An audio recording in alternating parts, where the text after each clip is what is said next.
Okay, so first step was to look at the vocabulary. So we have gale, which is a storm with really, really strong winds. We have the word soar, and there are different meanings. I pulled the meaning causing emotional pain or distress because that fits perfectly, I think, with this stanza. And I think it's a great use of a word to remind us that this is a metaphor. The storm is really about the hardships we go through, the struggles, the pain in life. Abash is to destroy. And then we have extremity, danger, or a critical need. So your next step was to answer the comprehension questions down here. So hope's being compared to obviously a bird in the first 4 lines. That part's easy. Line 6 and 7. So let's take a look at 6 and 7. And soar must be the storm that could abash the little bird. So a storm must be very strong in order to disturb the bird. And here we know if we're looking at the metaphor, it's really about the fact that this hardship must be incredibly difficult to impact this, our ability to hope. Number 3, what does the word it refer to?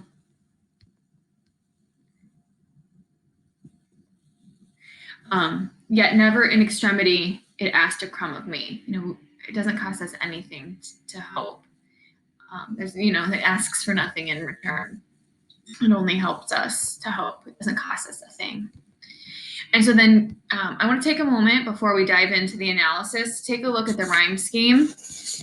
So we have an ABCB rhyme scheme here to an extent, right? Feathers doesn't rhyme with anything in the stanza. Each stanza, by the way, is a quatrain, 4 lines. But soul, soul also doesn't rhyme with anything. It gets a B. Words doesn't rhyme with anything at the end of end of any of the lines, so it gets a C. But all and soul, that's kind of a half rhyme there. So we kind of have an ABCB rhyme scheme in this first stanza, and then this rhyme scheme changes in the second stanza. We have heard, which it's an A, and then we have bird, which rhymes, so that's A, and then storm and warm rhyme, full rhymes. So there we have an ABAB rhyme scheme.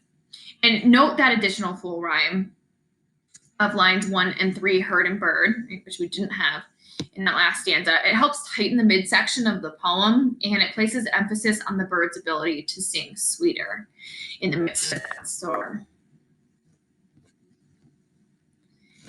Then in the last stanza, we have an ABBB rhyme scheme.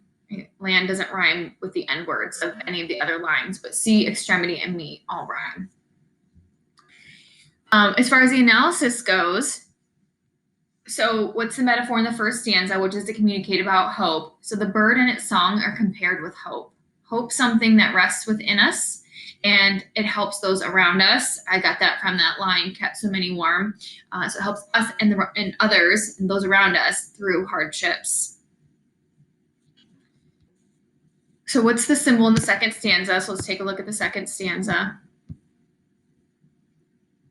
And sweetest in the gale is heard, and sore must be the storm that could abash the little bird that kept so many warm. So we're looking at the symbolism of the storm.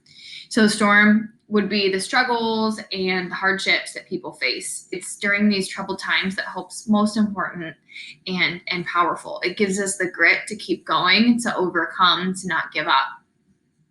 If you're looking at for the assonance and the alliteration, assonance, we have the short I sound, it in Chillis Land, and then we have the O sound with soar and storm, and then our alliteration is soar, storm, strangest sea, and that just adds to that musical quality of that stanza. In this last one, we had examined the figurative language in the last stanza. I've heard it in the Chillis Land and on the strangest sea.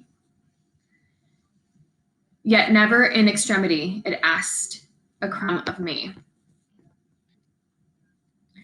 So here we've got this personification and this extended metaphor, right? The bird's been an extended metaphor in the song of the bird throughout, an extended metaphor for hope.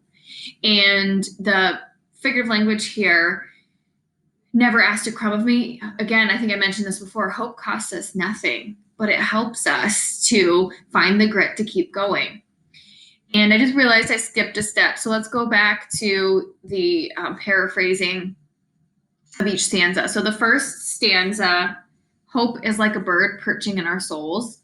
There it sings wordlessly and without pause. And it's really just that feeling that it's really positive feeling. Again, that helps us when we're facing difficulties, find the grit to keep going.